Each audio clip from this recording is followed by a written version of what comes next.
Good evening, everyone, and welcome back to another Supercoach Insider podcast. My name is Swizz here on a Monday night. We are only moments away from the Brisbane Heat playing the Sydney Thunder. As always, before we jump into it, check us out on all our social media platforms. Get in contact with us via Supercoach Insider 100 or Swizz26 for me. Not the greatest week last week for myself and for most of the community. It was absolutely a bombshell. If you had any Sixers and Heat players, which I had unfortunately loaded up, it kind of, for me, made a bit of sense because of just their performances, not just this year, but in previous years. They have been two of the better teams in the competition. Sydney Sixers are obviously top of the ladder. So, yeah, I'd kind of loaded up with all their players. And then the rain, as my little image said last week, needed to stay away. And unfortunately, it didn't. So, yeah, that kind of sucked. So, unfortunately, with that, and then I had Sutherland as VC, didn't work out. And then, my I think it was my captain, didn't get on the park. Or no, actually, no, I think I ended up having Overton. I was lucky Overton didn't play, so Overton was my captain, but could have been worse.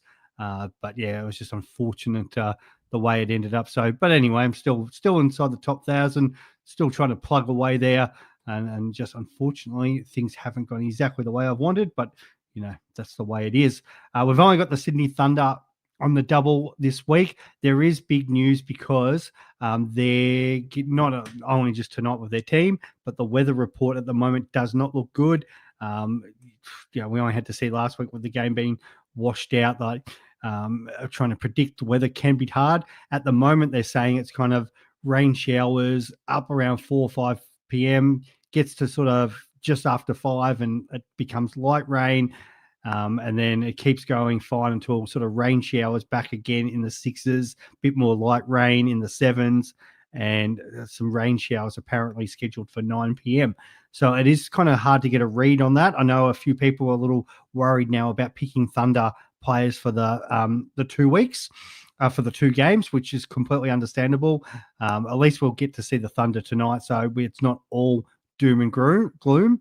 But I've gone from having originally 6 Thunder players, and I'm only going to go the 3 now, just because of that, just because that little bit of worry. And also some of these double players just have not been working out for us.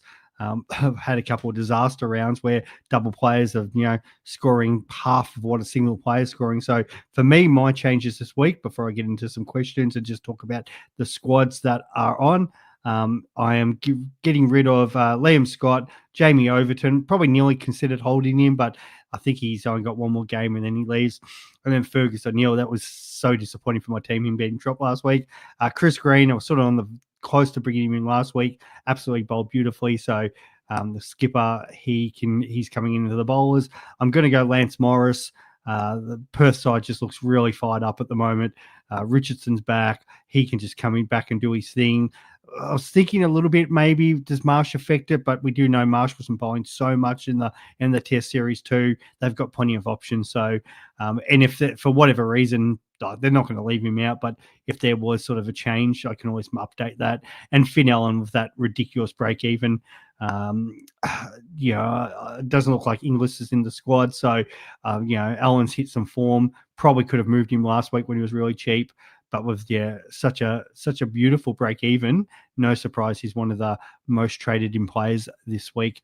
So I'm gonna have him. So the squads tonight, before we jump into the questions, is we've got for the Thunder, Warner's captaining, and I was saying Chris Green was captain, but yeah, David Warner captain, Gilks, Ollie Davies, Billings the keeper at 4, Rutherford at 5, Hugh it's Weebkin. He does bowl a little bit too, so he's in there in the middle order. Young fella, Chris Green, Dan Christian's back, 58k. Very tempting because he is obviously one of their main bowlers in there, but I think he probably shares some over with Hugh and also Rutherford. Tom Andrews has actually might be the surprise packet. I don't think many are going to jump on him. He could be just the real X factor for the round. Lockie Ferguson is here for, looks like, both games. Was tempted by him, but he had such a poor round last week. I was like, well, maybe we just fade him. And Wes Agar, who I brought in last week, who was very disappointing. So that is the Thunder side. And then for the Heat, We've got Munro, Renshaw, McSweeney, Bryant Wood. Nisa's back, and he's in for Big Tall Paul. I'm not too sure if Tall Paul's injured, been dropped, or he's just heading back. But yeah, he is out of the side for Nisa. So the bowlers Nisa, Bartlett, Spencer Johnson, Swepson, and Kuhneman. So yeah, if you've got Big Tall Paul, probably need to move him on. So that's probably the first question answered for those who are carrying him. I had a couple of people message me that. So at the moment, I've got Tommy Rogers in the flex as well. I was trying to sort of play around with sort of what can I do with loopholes. The only loophole is Finn Allen into probably Sam Harper, which I don't think I'm going to need. Vice captain, I'm going Chrissy Green tonight, just because now also he's a little bit further up that order and could potentially come in before Hugh if need be. And the captain I've just put on the non-playing player for now, but we will wait and see how that plays out before I make any drastic changes with the captaincy. In regards to you guys, thank you, Global, for jumping on. Do appreciate it. You said, yeah, I'll start with that one. And same VC and C. Very good, mate. Yeah, looked at the weather forecast. It says that the rain is expected early morning. Yeah, and this is always a thing because there's so many different apps. There's definitely rain in the morning, but there is still going to be some in the evening. I think we actually get a game, unlike the Coffs Harbour. But how much is it? How many overs are affected? That is always a thing. And, does that sort of I think it kind of scares me a little bit more off those sort of fringer players like your more Dan Christians. In saying that, no, actually, yeah, I just had somebody ask me about should I trade Overton, Walter, and Thornton to Bartlett, Ferguson, and Green. Yeah, I like that. I think that's a good move, and it's actually quite tempting if I probably had the extra bowling spot. I'd probably even consider Bartlett of just sort of that Thunder batting lineup looks not as strong. For you, Global, does Constance come straight back in? Well, he's obviously not playing today. He probably does play next match, so he's probably playing only the one game anyway, so you can't obviously pick him. Matty John, thoughts on fading Green for Maxi? Maxi on the single game, like he did show a bit more form the other day. That they have been playing a bit better. I'm pretty sure Dan Lawrence is out, if I've got my information right. So I think that helps Maxi in the batting order, but it does affect him. So because I think he bats like they probably played better where he kind of was the other day, and Lawrence has just been sort of taking the pressure off. So they look like a much better team when he's in. So from an individual point of view, there's a lot on Maxi's shoulders. If he performs, it's great for you guys. But I would probably still go Green just because the chance that he's most likely going to have a double game. But if you're looking for the single player, yeah, Bartlett. Yeah, mate. If you're looking for reasons to fade Green, yeah, get on Bartlett. I think he's the go. Let's see. What do you say? Does that mean Curran is back if Lawrence is out? I think Curran's still injured. So I don't think it's either. I haven't actually heard if there's a replacement player named again, or if they're just bringing in one of the local guys like Thunder, who've just done with Dan Christian. It's kind of a bit skeleton staff at the moment. Just because there's players leaving. It's more like a lot of the internationals come back. So I would say it will be Bo Webster in. That would be probably the big in. I can't really think of anybody else from the start. So maybe Scotty Boland probably comes in as well. So probably it's Boland and Webster come into that Melbourne Stars team. Global. I really like Abbott. Yeah, no problems there.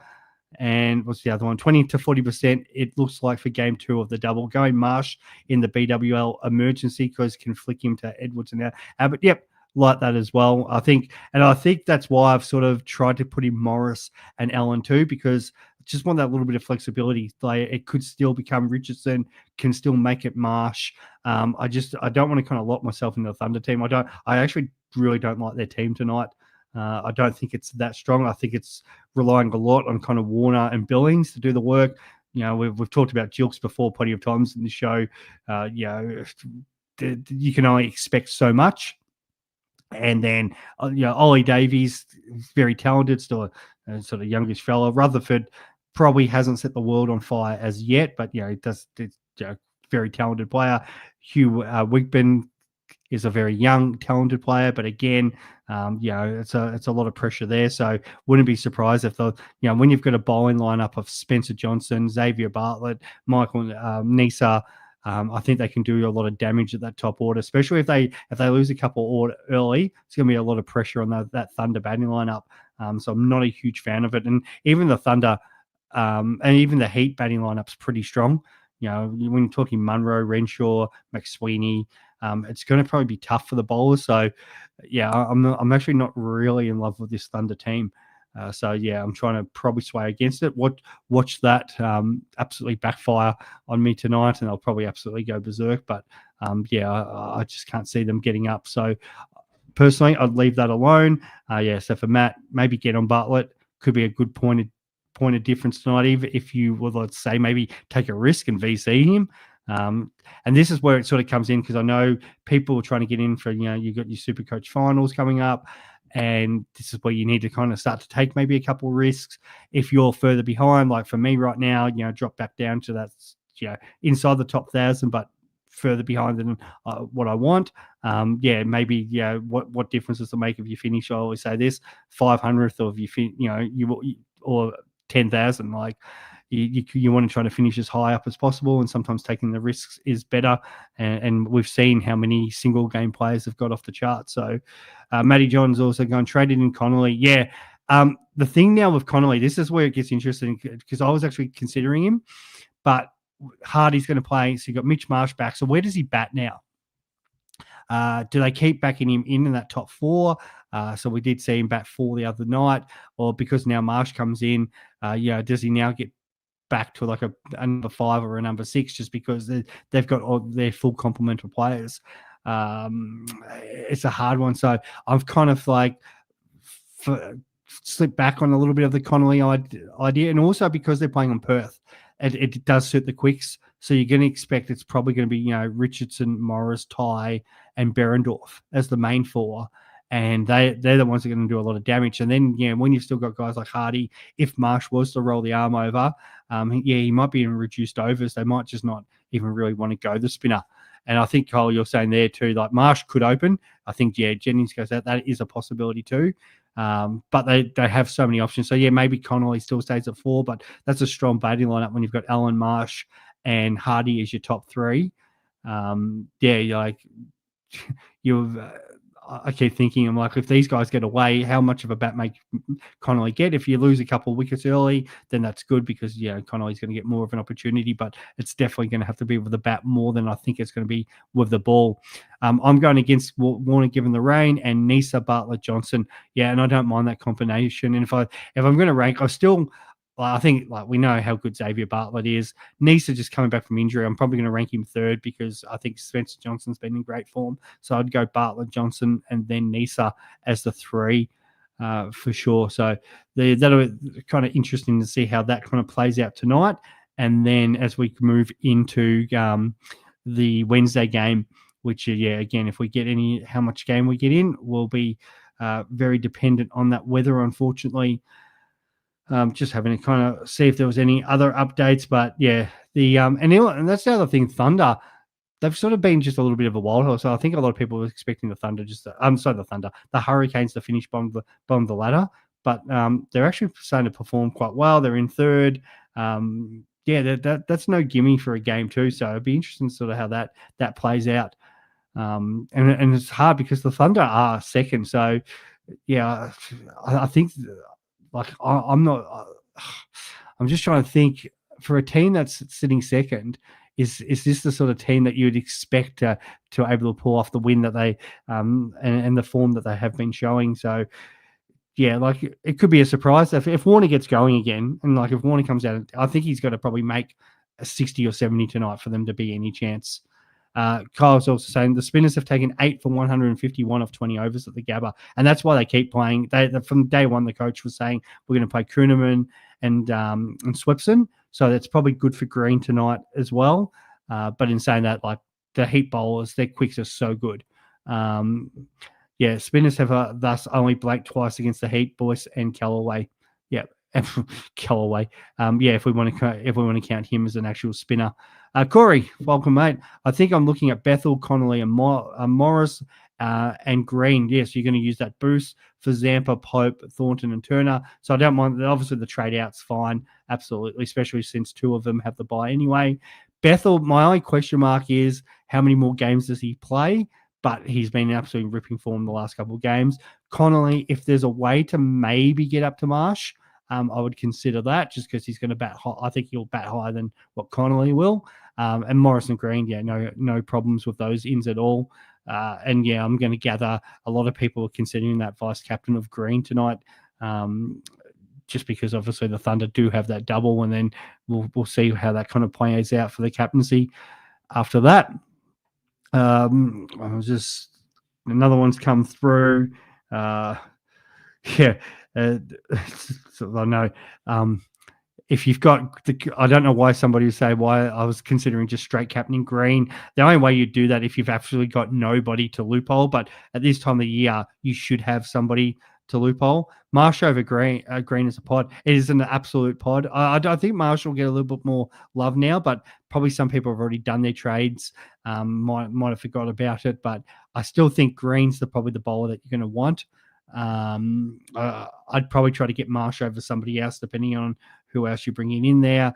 Connolly will bat high with no Hurst. No, so we're all talking about Corey because you've just joined in. I think it'll be Marsh and Allen open. Hardy, yeah, the dominant. I still think Hardy bats 3. Connolly comes 4, maybe 5, depending. But I don't think Josh Inglis was named in that squad, which was a bit surprising because I thought Inglis might come in.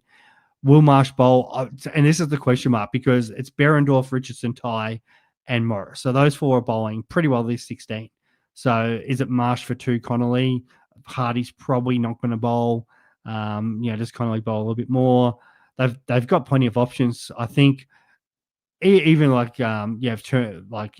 been using Turner at times for an over. Spores has been playing and bowling a couple overs. So they go with their 4 front line. So at best, I think maybe it's 2, but it's more likely maybe Marsh gets an over. They might not even need him. Allen, Marsh, Hardy. He's gone Connolly, Turner, Hobson, Agar, Rich, Ty, Morrison, and Dorf. Absolutely, and they were my favourites coming into the tonight for the competition.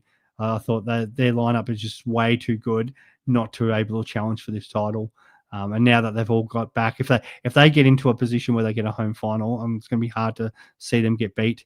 Allen might keep. Yeah, so if Inglis is not in that squad, which I believe so, Allen might keep. So that, which is also appealing for me as well, because as much as we don't want to rely on keeping points. A few of the keepers lately have been picking up some run-ups and run-outs and stumpings, which is an absolute beautiful bonus. Our man, Sammy Harper, 40 points last week just from keeping stats.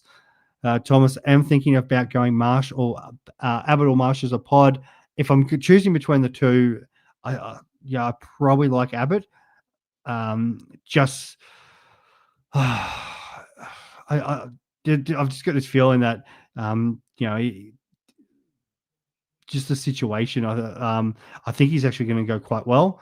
Obviously the only issue is because Marsh is obviously up in the batting, but against that Stars lineup now without Lawrence in there, we saw how bad the Stars performed beforehand. Yes, they were on that little roll, but they did this last year. They lost like the first 4 games, then got on a little roll 1, 2, 3 in a row, and then was shit at the end of the season again. Mind the language, but so I think Abbott, Dorcius, could potentially be a bit, if you've still got them, be the smoky and could do a bit of damage in that game. And the Sixers are flying. The hard thing is, and it comes back to the next game. So if you're thinking more long term, the Sixers do have the Scorchers next up, which is going to be a tough game. But then after that, they do have the Strikers. So the Strikers are pretty well all but gone.